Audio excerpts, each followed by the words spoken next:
السلام علیکم ورحمۃ اللہ تعالی وبرکاتہ۔ الحمد للہ رب العالمین، الصلاة والسلام علی سید الانبیاء وسید المرسلین، صلوات اللہ تعالی علیہ وعلیہم اجمعین۔ اعوذ باللہ من الشیطان الرجیم، بسم اللہ الرحمن الرحیم۔ الا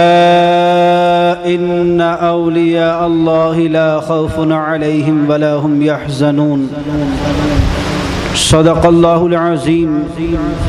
وصدق رسولہ النبی الامین المتین الکریم، ونحن على ذلك لمن الشاہدین والشاکرین والمطمئنین والحمد للہ رب العالمین۔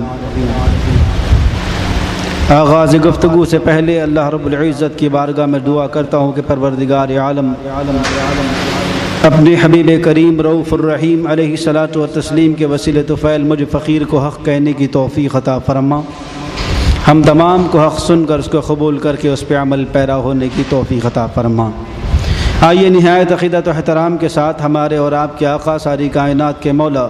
مدنی دلہا سرکار مدینہ راحت قلب و سینہ نور مجسم نیر اعظم سید عالم صلی اللہ تعالی علیہ وسلم کی بارگاہ بے کس پناہ میں ہدیہ درود و سلام کا نذرانہ پیش کریں۔ پڑھیں اللہم صلی علی سیدنا و مولانا محمد معدن الجود والکرم وعلی بارک وسلم صلاۃ و سلاما علیک یا رسول اللہ صلی اللہ تعالی علیہ وسلم۔ جیسا کہ آپ تمام جانتے ہیں کہ ہم یہاں ایک عظیم مقصد کے تحت جمع ہوئے ہیں،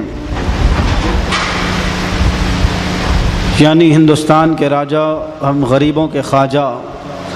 غریب نواز سلطان الہند عطائے رسول سرکار خواجہ معین الدین چشتی حسن سنجری ثم اجمیری رضی اللہ تعالیٰ عنہ ورضاہ عنا کی بارگاہ میں خراج عقیدت پیش کرنے اور آپ کی عرص نور کی کچھ فیضان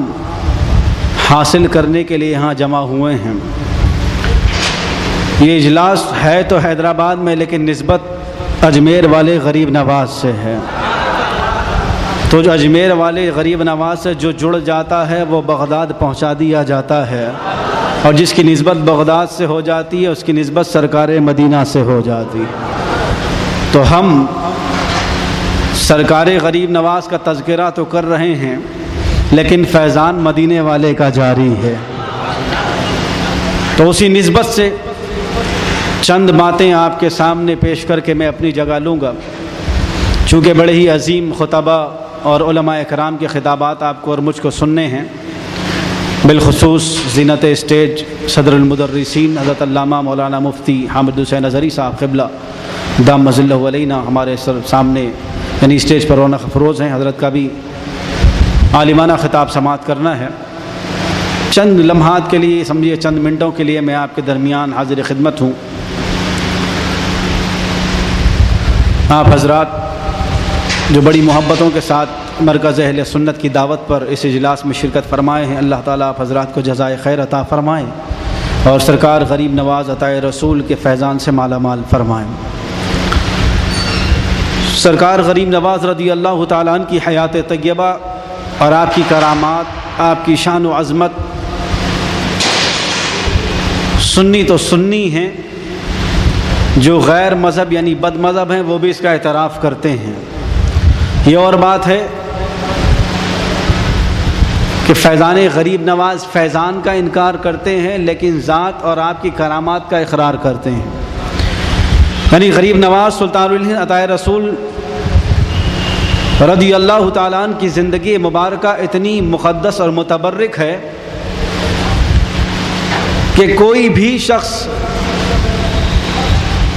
بر اعظم ہندوستان، بالخصوص ہندوستان میں کلمہ پڑھنے والا شخص خواجہ اعظم کی شان و عظمت کا انکار نہیں کر سکتا۔ اس کی وجہ یہ ہے کہ سرکار غریب نواز عطائے رسول رضی اللہ تعالیٰ عنہ کی آمد ہی سے ہندوستان کی سنگلاخ سرزمین پر اسلام کا چمن لہلایا اور پھلا اور پھولا ہے۔ سرکار غریب نواز رضی اللہ تعالیٰ عنہ کی حیات طیبہ اٹھائیے، اور اگر آپ سیرت غریب نواز رضی اللہ تعالیٰ عنہ کا مطالعہ کریں گے تو آپ کو اس بات کا اندازہ ہوگا کہ جو ذات تنہا خراسان کی پہاڑیوں سے مدینہ منورہ، پھر مدینہ منورہ سے ہندوستان کی سرزمین پر تشریف لائیں، تو وہ تنہا ذات تھیں، چند رفقا کے ساتھ، چند آپ کے غلاموں اور مریدوں کے ساتھ تشریف لائے ہندوستان کی سرزمین پر۔ لیکن جب میرے خواجہ اور آپ کے خواجہ دنیا سے پردہ فرماتے ہیں تو اس وقت 90 لاکھ سے زیادہ لوگوں کو کلمہ پڑھوا کر مشرف و اسلام فرمایا۔ کون سی ایسی فوج، کون سی ایسی طاقت جو لوگ اسلام پر الزام لگاتے ہیں کہ اسلام تلوار کی بنیاد پر پھیلا ہے، اسلام طاقت و قوت کی بنیاد پر پھیلا ہے، اسلام بادشاہت کی بنیاد پر پھیلا ہے، یہ سب کی سب باتیں ان کی جگہ اپنی جگہ ہوں گی، لیکن حقیقت یہ ہے کہ سرکار غریب نواز رضی اللہ تعالیٰ عنہ جو پرتو رسول ہیں، میرے اور آپ کے آقا کریم صلی اللہ علیہ وسلم کی عطا ہیں، سرکار غوث پاک رضی اللہ تعالیٰ عنہ کا جھلکتا ہوا فیضان ہے۔ جب سرکار غریب نواز تشریف لائے ہندوستان کی سرزمین پر تو صرف چند مریدین اور چند رفقا کے ساتھ تشریف لائے، کوئی فوج، کوئی ہتھیار نہیں تھا، چہرہ ہی ایسا نورانی تھا میرے خواجہ اعظم کا کہ جو دیکھتا وہ مسلمان ہوتا ہوا نظر آتا تھا۔ تو غریب نواز نے اپنے اخلاق و کردار سے، اسلام کی پیاری تعلیمات کے ذریعے سے اسلام کو اتنی محبت کے ساتھ ایسے دلوں میں جاگزی فرما دیا کہ آج 100 سال گزر گئے، کئی صدیاں گزر گئیں، لیکن آج بھی وہ خواجہ کی عظمت و محبت کا پیغام جاری و ساری ہے۔ اس کی وجہ یہی ہے کہ خواجہ نے ہمارے سینوں میں محبت ایمان بٹھائی ہے، تو وہ جو ایمان کی محبت و چاشنی خواجہ اعظم کے ذریعے سے ملی ہے، اسی محبت و ایمان کی بدولت اللہ تبارک و تعالیٰ نے ہمارے سینوں میں خواجہ اعظم کی عظمت بھی بسا دی ہے کہ جہاں ہم ایمان کا دائرہ رکھتے ہیں، جہاں ہم ایمان میں ہیں، جہاں ہم مسلمان ہیں، جہاں ہم محبت رسول میں دم بھرتے ہیں، وہیں ہمارے سینوں میں عظمت خواجہ بھی بٹھائی گئی ہے۔ یہ سب فیضان ہے تو خواجہ غریب نواز سلطان الہند عطائے رسول رضی اللہ تعالیٰ عنہ کا ہے۔ تو میں عرض کرنا یہ چاہ رہا تھا، دیکھیں غریب نواز سرکار کوئی فوج لے کر نہیں آئے، کوئی بادشاہت یا کوئی حکومت و سلطنت لے کر نہیں آئے۔ بظاہر طور پر جیسے بادشاہ ہوتے ہیں، ارے میرے خواجہ کی سلطنت و حکومت تو مومنوں کے دلوں پر ہے جو آج بھی راج کر رہی ہیں۔ الحمدللہ راجستھان کی سرزمین پر خواجہ اعظم تشریف لائے۔ تو میں صرف 2-3 باتیں عرض کر کے اپنی بات ختم کرنا چاہوں گا کہ آج دنیا میں اگر آپ حالات کا جائزہ لیں، عرب ممالک کا جائزہ لیجئے، ایشیائی ممالک کا جائزہ لیجئے، ان کے علاوہ یورپین کنٹریز کا آپ جائزہ لیں، تو آپ کی نگاہیں اخبارات سے اس خبر کو پڑھتے ہوئے تھک جاتی ہیں اور آپ کی آنکھوں سے پانی بہہ اٹھتا ہے کہ پوری دنیا میں کہیں نہ کہیں کسی نہ کسی علاقے اور خطے میں مسلمانوں پہ ظلم و زیادتی کی جا رہی ہے۔ کہیں کسی اعتبار سے کہیں مسلمانوں کے جان و مال کو، معیشیت کو تباہ کیا جا رہا ہے، کہیں مسلمانوں کی مملکتوں کو تباہ کیا جا رہا ہے، کہیں مسلمانوں کی حکومتوں کو برباد کیا جا رہا ہے، اور کہیں یہ ماحول ہے کہ مسلمانوں کے بچوں کو، بے قصور اور بے گناہ بچوں کو قتل کیا جا رہا ہے، ایسے ہی لوگوں کا یعنی بے گناہ لوگوں کا خون بہایا جا رہا ہے۔ تاریخ اگر آپ تھوڑا سا غور کریں گے، اور میں صرف اسی چند باتوں کے ساتھ اپنی بات ختم کر لوں گا کہ جو آپ توجہ کے ساتھ سن رہے ہیں، اللہ تعالیٰ آپ کو اور مجھ کو اجر عظیم عطا فرمائے، کہ جو تاریخ اسلام کی ہے، سرکار مدینہ صلی اللہ تعالیٰ علیہ وسلم کی آمد سے لے کر خلفائے راشدین کا دور مبارک، پھر صحابہ، تابعین، تبع تابعین کا دور مبارک، اس کے بعد سے آپ اسلام کی تاریخ کا مطالعہ کیجئے تو کئی سو سال تک مسلمانوں نے کئی خطوں پر حکومت فرمائی، بلکہ سیدنا فاروق اعظم رضی اللہ تعالیٰ عنہ کا دور مبارک وہ دور تھا جس دور میں تنہا خلیفۃ المؤمنین، خلیفۃ المسلمین سیدنا فاروق اعظم رضی اللہ تعالیٰ عنہ نے 22 لاکھ مربع میل پر اسلامی حکومت کو قائم فرمایا تھا۔ یہ وہ دور تھا جہاں اسلام غربت کے دور سے بھی گزر رہا تھا، لیکن اس کے باوجود بھی اسلام کا پرچم ساری دنیا کے کونے کونے میں لہرانے کی ساری کوششیں سرکار سیدنا فاروق اعظم رضی اللہ تعالیٰ نے فرمائی۔ اور اس کے بعد اس وقت اتنی تعداد بھی مسلمانوں کی نہیں تھی، بہت کم تعداد تھی، لیکن آج دنیا کے ہر خطے میں، جس خطے میں، جس ملک کا، جس شہر کا لوگ نام لوگے، وہاں ہر اس خطے میں، اس شہر میں، اس محلے میں کہیں نہ کہیں کوئی نہ کوئی مسلمان تو موجود ہے۔ یعنی پتہ کیا چلتا ہے کہ دنیا کے ہر کونے میں، ہر علاقے میں اسلام کی تعلیمات پہنچ گئی ہے، اسلام کی تعلیمات عام ہو گئی ہیں۔ اس کے باوجود وجہ کیا ہے؟ وجہ کیا نظر آتی ہے کہ مسلمان اتنا مظلوم نظر آ رہا ہے، حالانکہ تعداد میں پہلے کے مقابلے میں مسلمان آج زیادہ ہے۔ وجہ کیا ہوئی کہ مسلمانوں میں کیا اس وقت دولت تھی؟ اس وقت دولت نہیں ہے، نہیں، اس وقت بھی دولت تھی۔ اور اگر آج کی دولت کا میں اگر جائزہ لیا جائے تو میں سمجھتا ہوں کہ آج اس دور سے زیادہ مسلمانوں کے پاس دولت آج ہے، زیادہ تعداد آج ہے۔ کیا مسجدیں تھوڑی تھیں؟ اس دور میں مسجدیں تھوڑی تھیں، اس دور میں مسجدیں بے حساب ہیں۔ اس دور میں مصلی تھوڑے تھے، اس دور میں مصلی بھی بے حساب نظر آتے ہیں۔ وجہ کیا ہے؟ حرم مکہ سے آپ اندازہ لگائیے، حرم مکہ میں کتنے لوگوں کی نماز پڑھنے کی گنجائش اس دور میں تھی، اور آج تو لاکھوں لاکھ لوگ نماز پڑھ رہے ہیں۔ پھر اس کی وجہ کیا ہے کہ آج ہم ساری دنیا میں مظلوم بن کر نظر آتے ہیں، ساری دنیا میں کئی قسم کے لوگ ہم پر ظلم و زیادتی کرتے ہوئے نظر آ رہے ہیں۔ تو اس کی ایک وجہ اگر آپ سنجیدگی کے ساتھ غور کریں گے تو آپ کو احساس ہوگا کہ جب فاروق اعظم رضی اللہ تعالیٰ عنہ نے بیت المقدس فتح فرمایا، پوری دنیا کے کئی حصوں میں اسلام کے پرچم کو بلند فرمایا، تو اس وقت کی تاریخ میں اور آج کے اس موجودہ زمانے میں اگر کوئی فرق نظر آئے گا تو آپ اگر سنجیدگی سے غور کریں گے تو آپ کو سمجھ میں آئے گا کہ اصل مسئلہ یہ ہے کہ نہ دولت کی کمی تھی، اس وقت نہ دولت کی کمی ہے، نہ ہی تعداد کی کمی ہے، نہ ہی سروں کی کمی ہے، نہ ہی دنیا کے کسی علاقے میں اسلام کی تعلیمات کے پہنچنے کی کمی ہے۔ نہیں، مسئلہ یہ ہے کہ جب تک آقا کریم صلی اللہ تعالیٰ علیہ وسلم کی محبت و عظمت کا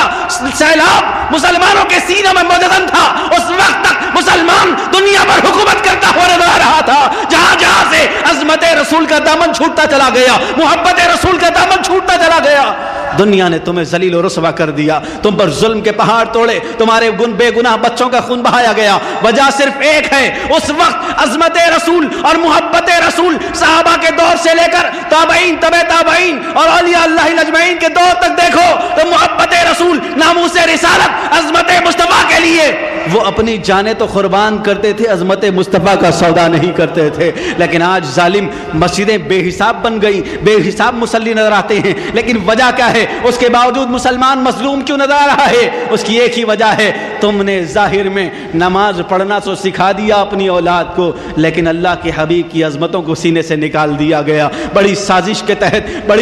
کے تحت، جسے علامہ اقبال نے بھی اپنے شعر میں بہت اچھے انداز میں کہا تھا کہ یہ فاقہ کش موت سے ڈرتا نہیں کبھی، یہ فاقہ کش موت سے ڈرتا نہیں کبھی،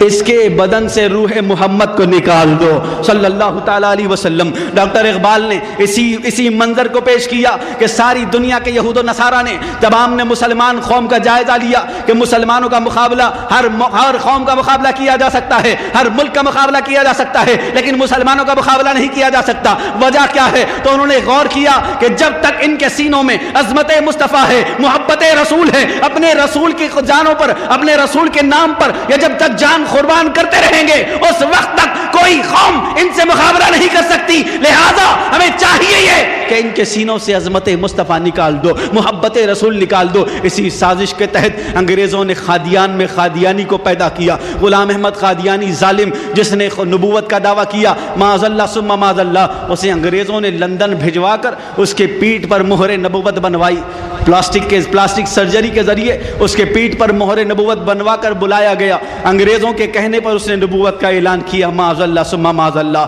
ایسے ظالم پیدا ہوئے، اس کے بعد کتنے ایسے گروہ اور ایسے فرقے بنتے چلے گئے جنہوں نے ناموس رسالت پر حملہ کیا۔ جب تک مسلمانوں کے خلاف دوسرے لوگ مقابلے میں تھے، اس وقت تک کوئی بھی مسلمانوں کے مقابلے میں برابر کا کوئی مسلمانوں کے سامنے کھڑا نہیں ہو سکتا تھا۔ لیکن انگریزوں نے دیکھا ہم مقابلہ کریں گے تو ہار جائیں گے، ہمیں کچھ ایسے نام نہاد مولویوں کی ضرورت ہے، ہمیں کچھ ایسے نام نہاد مولویوں کو خریدا جائے کہ جو ہم کہیں گے تو مسلمان مانیں گے نہیں، تو ایسے مولویوں کو پیدا کیا جائے جب وہ بولیں گے تو مسلمان کچھ ان کے ماننے والے ہو جائیں گے۔ اسی سے ان کے سینوں سے عظمت رسول نکالی جا سکتی ہے، انہی سے ان کے سینوں سے محبت رسول کا وہ سمندر نکالا جا سکتا ہے، وہ جو خزانہ محبت رسول کا تھا جو صحابہ، تابعین، تبع تابعین، صدیقین، شہداء، صالحین، اولیاء اللہ اجمعین کے ذریعے سے ہمارے سینوں تک پہنچا ہے، اس خزانے کو چھیننے کے لیے، اس خزانے کو چرانے کے لیے ایسے بے ہجار اور ایسے بےہودہ قسم کے لوگوں کا انتخاب کیا گیا۔ کل تک کوئی اگر اسلام کے خلاف کوئی شخص کوئی یہود و نصارہ میں سے یہ کہتا، کوئی ہنود میں سے یہ کہتا کہ تمہارا نبی مر کر مٹی میں مل گیا ہے، تو معاذ اللہ سارے کے سارے مسلمان مل کر اس کی جان لے لیتے، لیکن کبھی آقا کریم صلی اللہ علیہ وسلم کی ذات پر اس حملے کو برداشت نہیں کرتے۔ لیکن ایسے ہی مولوی خریدے گئے جو بنام مسلمان تھے، کلمہ پڑھنے کے نام پر انہوں نے جب یہ بیانات شروع کیے کہ نبی تو معاذ اللہ مر کر مٹی میں مل گئے، معاذ اللہ ثم معاذ اللہ، ایسے بد عقیدہ اور بدبودار مولوی خریدے اور پیدا کیے گئے۔ جب اس کے بعد آج سے 100-150 سال پہلے کی تاریخ اٹھائیے، اشرف علی تھانوی، قاسم نانوتوی، خلیل احمد امبیٹوی اور اس کے ساتھ ساتھ رشید احمد گنگوہی، یہ ایسے گستاخ پیدا کیے گئے جنہوں نے اللہ کے نبی صلی اللہ علیہ وسلم کے علم غیب کا انکار کیا، جنہوں نے آقا کریم صلی اللہ علیہ وسلم کے حیات النبی کا انکار کیا، آقا کریم صلی اللہ علیہ وسلم کے علم غیب کا انکار کیا، آقا کریم صلی اللہ علیہ وسلم کے معجزات کا انکار کیا۔ حد تو یہ ہے کہ معاذ اللہ ثم معاذ اللہ، انہوں نے اپنی کتابوں میں ظالموں نے یہاں تک لکھ دیا کہ بسا اوقات امتی، نبی اور امتی عمل میں برابر ہو جاتے ہیں اور بسا اوقات امتی آگے بڑھ جاتا ہے۔ کہیے معاذ اللہ ثم معاذ اللہ۔ میں صرف پس منظر یہ بتانا چاہتا ہوں کہ دیکھو آج ہمارے اندر جو سینوں میں ہم جو آج مظلوم نظر آتے ہیں، پوری دنیا میں ہم کسی سے آنکھ نہیں ملا پا رہے ہیں، دوسری قومیں ہمیں ڈرانے کی کوشش کر رہی ہے، ہمیں دھمکانے کی کوشش کر رہی ہے، جو کل تک ان کی تاریخ یہ تھی کہ مسلمانوں کے سامنے سے گزرتے ہوئے وہ اپنی نگاہیں نیچے کر لیتی تھی، وہ قوم ایسی تھی کہ مسلمانوں کے گھروں کے سامنے سے گزرتے ہوئے اپنی چپل کو اٹھا کر اپنے بغل میں لے کر گزرتی تھی۔ آج کیا وجہ ہو گئی کہ وہی قومیں آج مسلمانوں کو آنکھیں دکھا رہی ہیں، آج وہی قومیں مسلمانوں پر ظلم و زیادتی کے پہاڑ توڑے جا رہے ہیں؟ وجہ ایک ہی ہے، جب تک تمہارے سینوں میں عظمت رسول، محبت رسول، اپنی جان، اپنی اولاد، اپنے مال سے زیادہ تھی، اس وقت تک دنیا تمہارے آگے جھکتی رہی۔ تم نے دنیا کی محبت کو سینے میں بسا لیا، اولاد کی محبت کو سینے میں بسا لیا، تم نے اپنے مال کی محبت کو اپنے سینوں میں بسا لیا۔ جہاں جہاں محبت رسول چھوٹتی چلی گئی، وہاں وہاں دنیا نے تمہیں ایسے ایسے زخم دیے ہیں کہ نسلوں کی نسلیں برباد کر دی گئی۔ روہنگیائی مسلمانوں کی داستان آپ جانتے ہیں، شام کے مسلمانوں کی داستان آپ جانتے ہیں، عراق کے مسلمانوں کی داستان آپ جانتے ہیں، فلسطین کے مسلمانوں کی داستان آپ جانتے ہیں۔ اگر داستان آپ کی باقی رکھنا چاہتے ہو تو جو عظمت و محبت کا پیغام صحابہ کرام نے دیا، تابعین نے دیا، تبع تابعین نے دیا، صدیقین، شہداء، صالحین، اولیاء اللہ اجمعین نے دیا، اور وہی پیغام غریب نواز سرکار نے اجمیر کی دھرتی سے دیا ہے، اور اسی پیغام کو آج اس نئے زمانے میں مسلک اعلیٰ حضرت کہتے ہیں۔ اسی پیغام کو اعلیٰ حضرت نے اپنے انداز میں، یعنی غریب نواز کے فیضان کو اعلیٰ حضرت عظیم البرکت نے آسان کر کے ہم میں پیش کر دیا۔ جب تک اس مسلک پر، اس محبت پر، آل رسول کی محبت پر، سرکار غریب نواز سرکار غوث اعظم رضی اللہ تعالیٰ عنہ کی تعلیمات پر جب تک عمل پیرا رہو گے، دنیا تم سے آنکھ نہیں ملائے گی۔ اور جہاں تم سے یہ چوک ہو گئی، تم سے یہ بھول ہو گئی کہ جہاں عظمت مصطفیٰ کا دامن چھوڑ گیا، محبت رسول کا دامن چھوڑ گیا، تو پھر دنیا تمہیں ذلیل و رسوا کرتے ہوئے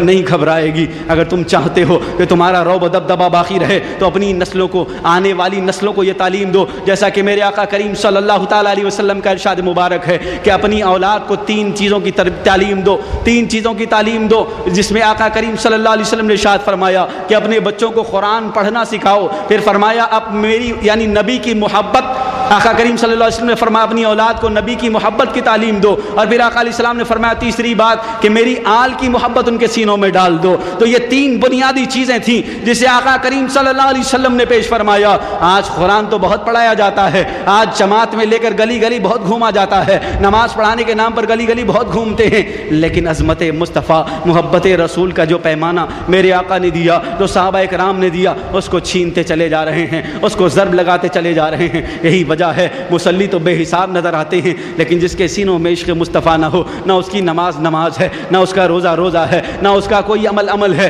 بس اتنا سمجھ لو کہ اگر دنیا میں سرخرو ہو کر جینا چاہتے ہو، دنیا میں باعزت ہو کر جینا چاہتے ہو، تو صرف ایک ہی فارمولہ ہے اور ایک ہی ذریعہ ہے کہ محبت رسول پہ اپنی جانیں قربان کرنے تیار ہو جاؤ۔ یہی وہ ایک جذبہ ہے، تم جانیں قربان کرنے کے لیے تیار ہو جاؤ، عظمت مصطفیٰ کے لیے اپنا سب کچھ قربان کرنے کے لیے تیار ہو جاؤ۔ یہی وہ عظمت ہے ہے، یہی وہ محبت ہے کہ جب تم یہ جذبہ پیدا کرو گے تو اللہ تعالیٰ تمہیں کہیں رسوا بھی نہیں کرے گا، کہیں ذلیل بھی نہیں کرے گا۔ اور اگر ہم نے اس پیغام کو بھلا دیا، اس درس کو چھوڑ دیا، اسی لیے میرے اعلیٰ حضرت بہت جھوم کر ارشاد فرماتے ہیں، خاک ہو جائے عدو جل کر مگر ہم تو رضا، خاک ہو جائیں عدو جل کر مگر ہم تو رضا، دم میں جب تک دم ہے ذکر ان کا سناتے جائیں گے، دم میں جب تک دم ہے ذکر ان کا سناتے جائیں گے۔ سب سے اولا وہ اعلیٰ ہمارا نبی، سب سے بالا وہ بالا ہمارا نبی اعلیٰ حضرت عظیم البرکت رضی اللہ تعالیٰ عنہ نے یہی پیغام دیا ہے کہ جتنے زر خرید مولوی پیدا کیے گئے جنہوں نے آقا کریم صلی اللہ علیہ وسلم کی شان میں گستاخیاں کی ہیں، ان تمام کی زبانوں کو پکڑ پکڑ کے میرے اعلیٰ حضرت نے قلم کیا اور یہی دعوت ہمیں دی ہے، یہی پیغام ہمیں دیا ہے، یہی پیغام ہمیں دیا ہے کہ سب سے اولا وہ اعلیٰ ہمارا نبی، سب سے بالا وہ اعلیٰ ہمارا نبی، سارے اونچوں میں اونچا سمجھیے جسے ہے اس اونچے سے اونچا ہمارا نبی۔ یہی پیغام اولیاء اللہ نے ہمیں دیا ہے۔ تو ہم اپنی آنے والے نسلوں کی حفاظت چاہتے ہیں، ہم اپنی آنے والی نسلوں کو ایمان کے دائرے میں دیکھنا چاہتے ہیں، محبت رسول انہیں سکھائیے، محبت رسول کی تعلیم دیجیے، اولیاء اللہ کے نقش قدم پر زندگی گزارنے کا تصور دیجیے۔ آج یہ بڑا ایسا پرفتن ماحول چل رہا ہے کہ کس طرف گفتگو کی جائے، کس بات پر نشاندہی کی جائے۔ ایک طرف وہابیہ دیابانہ نام نہاد اہل حدیث خوارج یہ فتنے آقا کریم صلی اللہ علیہ وسلم کی شان میں گستاخیاں کرتے ہوئے نظر آتے ہیں، ان کا مقابلہ کیا جائے۔ قادیانی، مہدوی، رافضی یہ اپنی جگہ اسلام کی مخالفت میں اپنا کام پورا کر رہے ہیں، ان کا مقابلہ کیا جائے۔ یا پھر تیسری طرف ایک اور طبقہ تیار ہو رہا ہے جو رفض کی طرف بھی جھکاؤ ہے، خوارج کی طرف بھی جھکاؤ ہے۔ پھر اس کے ساتھ ساتھ ترا یہ ہے کہ مزارات پر چادر چڑھنی ہو، چادر چڑھانی ہو تو ساتھ میں ساری بارات لے کر جاتے ہیں، ہجڑے ناچنے والے ہجڑوں کو ساتھ میں لے کر کے جاتے ہیں۔ یہ کون سی چادر تم کہاں پیش کر رہے ہو؟ یہ تمہارا کیا طریقہ ہے؟ یہ تم نے کہاں سے یہ طریقہ اپنا لیا ہے؟ یہ مسلمانوں، ہمیں جہاں جہاں وہابیہ کا مقابلہ کرنا ہے، جہاں غیر مخلدین کے ساتھ ہمیں مقابلہ کرنا ہے، جہاں ہمیں قادیانیوں کے ساتھ مقابلہ کرنا ہے، روافض کے ساتھ مقابلہ کرنا ہے، وہیں اس ٹولے کے خلاف بھی ہمیں آواز اٹھانی ہوگی۔ جب تک عوام نہیں جاگے گی، جب تک ہماری عوام اس بات کو نہیں سمجھے گی کہ کیا شریعت میں جائز ہے اور کیا ناجائز ہے، کیا حلال ہے اور کیا حرام ہے، اس وقت تک ہم کبھی آگے نہیں بڑھ پائیں گے۔ اولیاء اللہ کے آستانوں سے وابستگی رکھنا یہ ہمارے ایمان کی بھی حفاظت کی دلیل ہے، یہ دنیا میں بھی کامیابی کی دلیل ہے، آخرت میں بھی کامیابی کی دلیل ہے۔ اولیاء اللہ کے آستانوں سے وابستگی رکھیے، اولیاء اللہ کے آستانوں پر حاضری دیتے رہیے، لیکن ایسی حاضری نہ ہو کہ اللہ کے ولی کی بارگاہ میں حاضر تو ہو جائیں لیکن اللہ کے ولی کا غضب لے کر لوٹیں۔ ذرا بتائیے تو صحیح، کیا کوئی اللہ کے ولی کا غضب لینے کے لیے آستانے پر جاتا ہے؟ زور سے۔ ہم تو رحمتیں لینے کے لیے جاتے ہیں، ہم تو رب کریم کی رحمتیں حاصل کرنے کے لیے جاتے ہیں کہ وہ ایسی جگہ ہے جہاں اللہ کا محبوب بندہ آرام فرما رہا ہے، تو ہزاروں لمحے، ہر لمحے ہزاروں کروڑوں رحمتیں برستی ہیں، تو ہم رحمتوں کو حصول کے لیے جاتے ہیں، رحمتیں حاصل کرنے کے لیے جاتے ہیں۔ اگر طریقہ ہم نے غلط اپنا لیا، اگر ہم نے طریقہ غلط اپنا لیا تو کیا ہمیں اللہ کے ولی کی رحمتیں ملیں گی؟ معاذ اللہ ثم معاذ اللہ۔ کوئی بھی اللہ کا ولی غیر شرعی عمل کو کبھی برداشت اور قبول نہیں فرماتا، کبھی پسند نہیں فرماتا۔ تمہیں 30,000 کی چادر چڑھانے کی ضرورت نہیں ہے، 10 روپے کی چادر تمہاری حیثیت میں ہو تو 10 روپے کی چادر چڑھا دینا، لیکن عقیدت کے ساتھ شرعی حدود میں جا کر زیارت کرنا تاکہ اللہ کے اس ولی کا فیضان تمہیں حاصل ہو جائے۔ بات سمجھ میں آ رہی ہے؟ تو میں عرض یہ کر رہا تھا کہ غریب نواز سلطان الہند عطائے رسول رضی اللہ تعالیٰ عنہ کی حیات طیبہ کا مطالعہ کیجیے کہ سرکار سلطان الہند عطائے رسول غریب نواز ہندوستان کی سرزمین پر تشریف لائے، وہ بھی آپ نے زمین کون سی منتخب کی؟ سبحان اللہ، قربان جائیے، یہ زمین کو میرے سرکار مدینہ نے پسند کیا غریب نواز کے لیے۔ کون سی زمین؟ راجستھان۔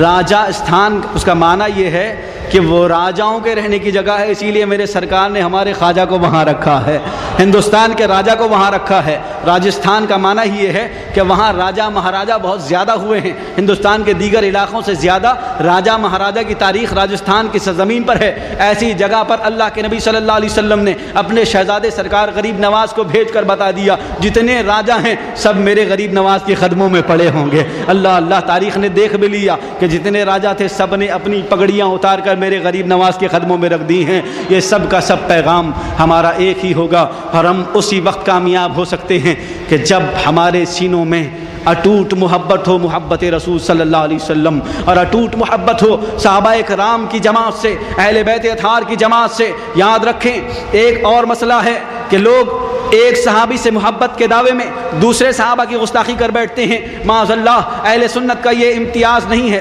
اہل سنت کی تاریخ یہ ہے، اہل سنت کی پہچان یہ ہے، اہل سنت کی کا منسک اور منصب یہ ہے کہ اہل سنت جہاں اہل بیت کا احترام کرتے ہیں وہیں صحابہ کرام کا بھی احترام کرتے ہیں۔ ہم کسی ایک بھی صحابی کے خلاف اپنی زبان نہیں کھول سکتے، کیونکہ وہ صحابہ ہیں جن کے تعلق سے قرآن نے کہا رضی اللہ عنہم ورضوا عنہ، کہ اللہ تعالیٰ ان سے راضی ہو گیا اور وہ اللہ سے راضی ہو گئے۔ جن پر اللہ تعالیٰ راضی ہو جائے اور جو اللہ تعالیٰ سے راضی ہو جائیں ان کی شان میں زبان کھولنا یہ بے ادبی ہے۔ اسی وجہ سے ایک ٹولہ آج گمراہ ہو گیا کہ جنہوں نے صحابہ کو گالیاں بکیں اہل بیت کی محبت کے نام پر، روافض گمراہ ہو گئے، اور دوسرا ٹولہ خوارج کا ٹولہ جنہوں نے اہل بیت کو برا بھلا کہا معاذ اللہ ثم معاذ اللہ، اور پھر صحابہ کرام کی تائید کے نام پر اہل بیت اطہار کو گالیاں بکیں معاذ اللہ، وہ بھی خارج ہو گئے۔ اہل سنت کی یہ پہچان ہے کہ ہم اللہ کے نبی صلی اللہ علیہ وسلم کی بے پناہ بے حساب محبت رکھتے ہیں اپنے سینوں میں، اور آقا کریم صلی اللہ علیہ وسلم کی ناموس کے لیے اپنی جان مال اولاد سب کچھ قربان کرنے کے تیار ہیں الحمدللہ۔